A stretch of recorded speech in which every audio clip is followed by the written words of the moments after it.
But then you got this little kid who doesn't have hands and he draws now, but nobody probably believes that he is drawing stuff by himself.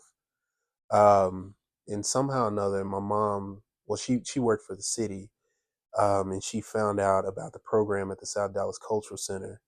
And honestly, I thank God for that because um, she took me to Vicky Meek, who was running the program at the time.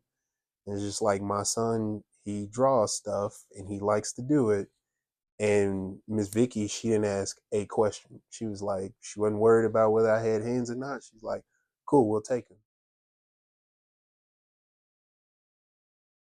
My name is Desmond Blair. I am from Dallas, Texas, born and raised, and I am 37 years old. The way I got started with my art was really through solving a problem. So I was born without hands, and it wasn't a genetic thing. It was just a mutation that happened when I was born. And before I was able to actually start school, like my mom, she wanted me in regular classes, like with everybody else.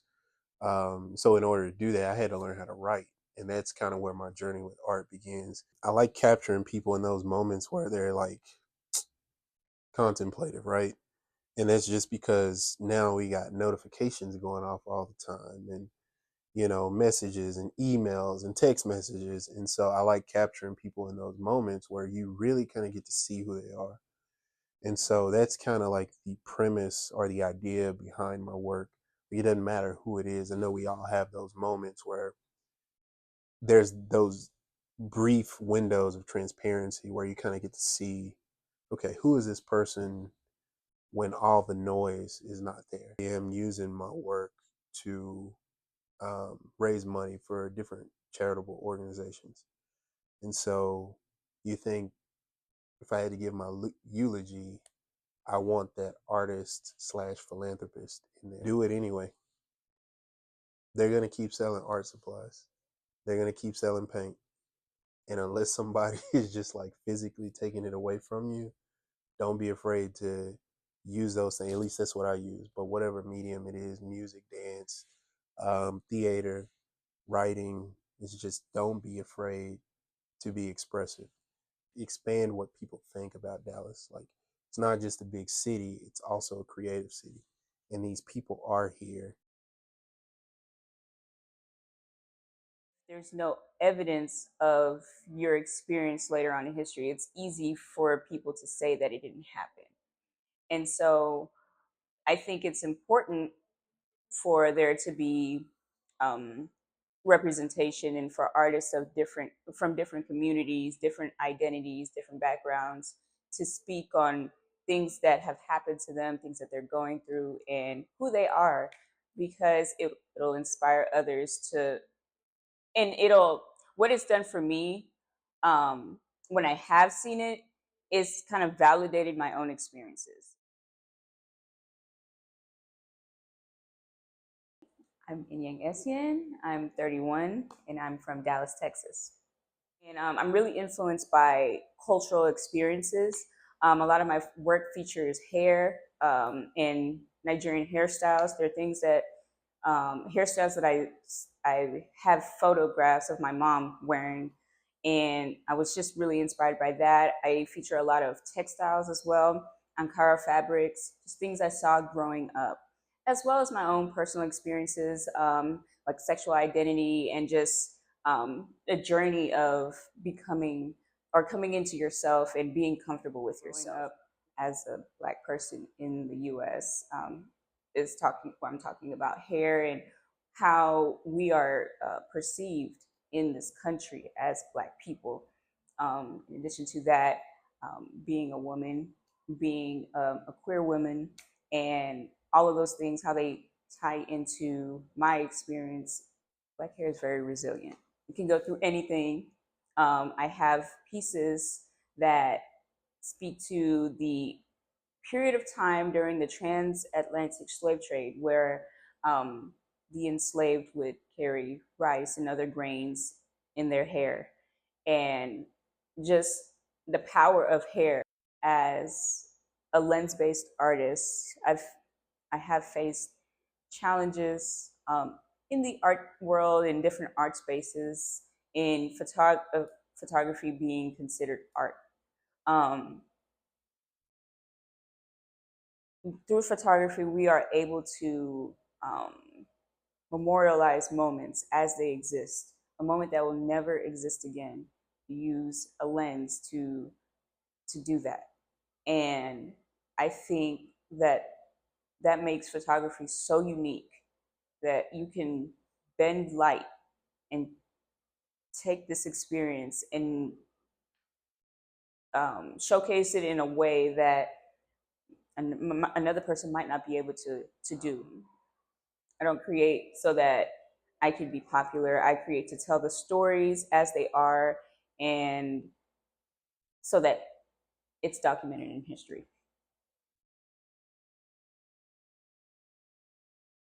I've ever gone a week without drawing.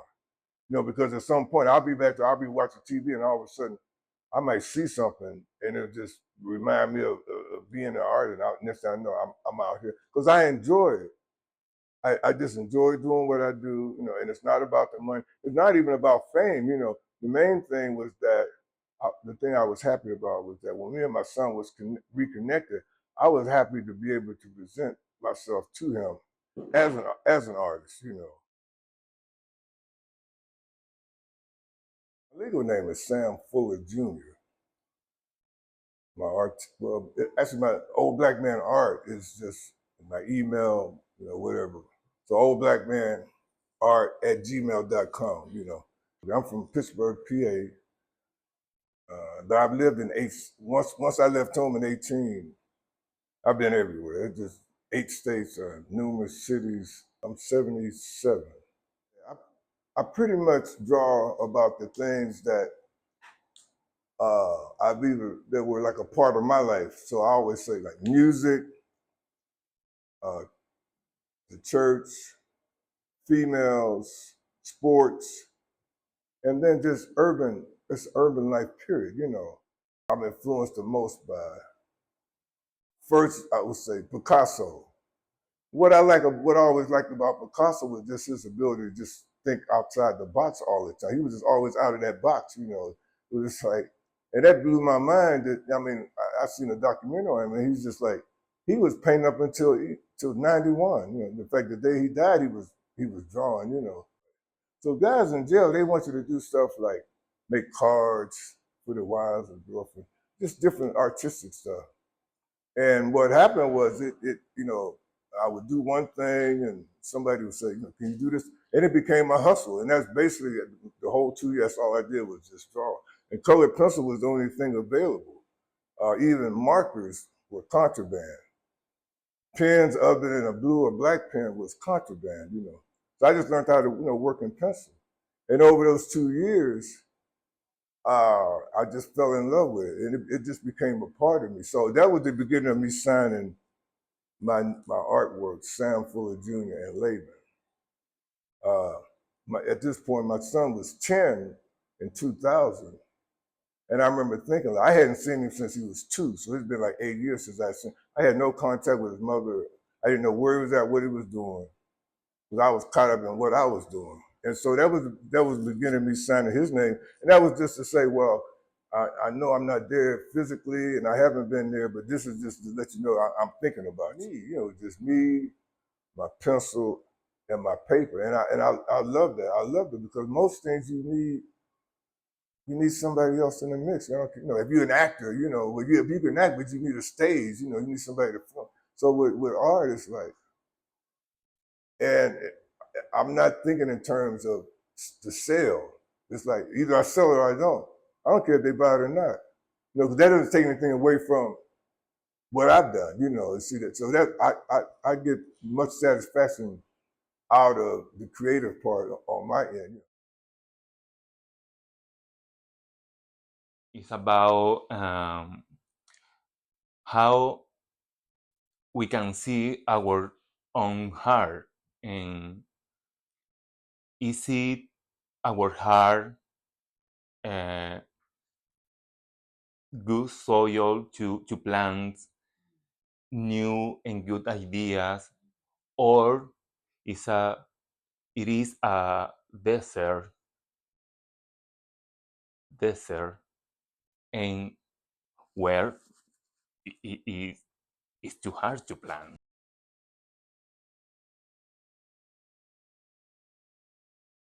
Hi, my name is Romulo Martinez. I am 44 years old, and I'm from Venezuela. My city is Maracaibo, and I have 5-6 years living in the Dallas-Fort area. I decided to study fine arts, and I don't know. I think I live for to create um, with plastic materials, drawing, painting. Yeah, I love. I think it's my life.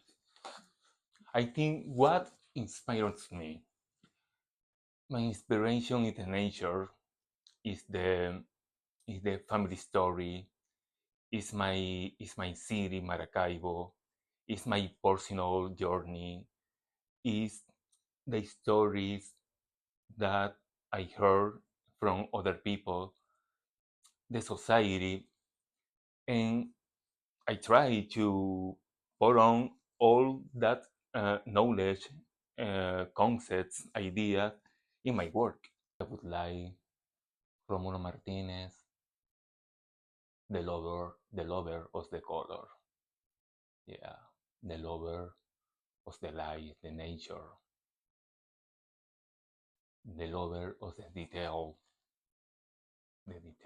Look, yeah, yeah. You have to be your own friend. Believe in you. Believe in your dream. With responsibility, right? Of course, but yeah. The life sometimes is hard. Yeah, but keeping on your dream, on your vision, on your own source. Yeah, and and again, be brave, be brave, be brave.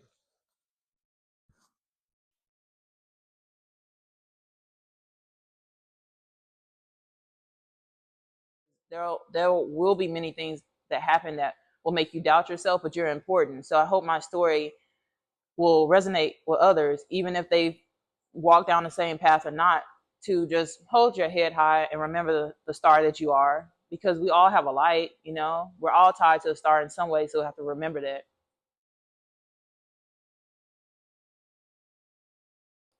My name is Natasha Johnson. I am a multimedia artist from Dallas, Texas. I also have my Nigerian name, which is Isioma Obolo. I create work that brings out the stories in this world, that highlight just the beauty around me, and also just working from an internal gaze that highlights Blackness in a way that shows power. It shows the beauty and resilience, and also just the peace in us, and I create work that aligns with that, the stories in this world, like meeting other people, and also work now that really highlights the beauty of our environment and how our environment is really who we are. Earth is in all of us, and it's important to identify that the environment can be used against us, but how it can also be used as a healing mechanism, right? And you have to dig deep for that. What I did with this photo was, I held it, and I really love natural light. I can shoot with like lighting and stuff, equipment, but I just love the sun and how it just resonates with like just melanated skin, or just it's just so beautiful, So I was able to cast this shadow on the subject's back because it was a great way to represent like earth being inside of you, right? When you think about it, when you eat healthy or like plant-based, or maybe consume more water, you feel better. And you exercise, right? You feel better. When you're out in nature, you feel better. I go back into my life and I take all of these experiences and the beauty that I see in the people that I work with, the people that I surround myself with, and I create these very meaningful works of art that are like patched together, right? They're codes, but ultimately it gives me the ability to use them to explain, to use it as a tool for education, and to just make a difference. Because even when I'm like long gone, what will the work say and how will it impact people? Like most definitely the youth, right? I even like sign my prints or works with my fingerprint or my thumb because it's like just a part of my soul.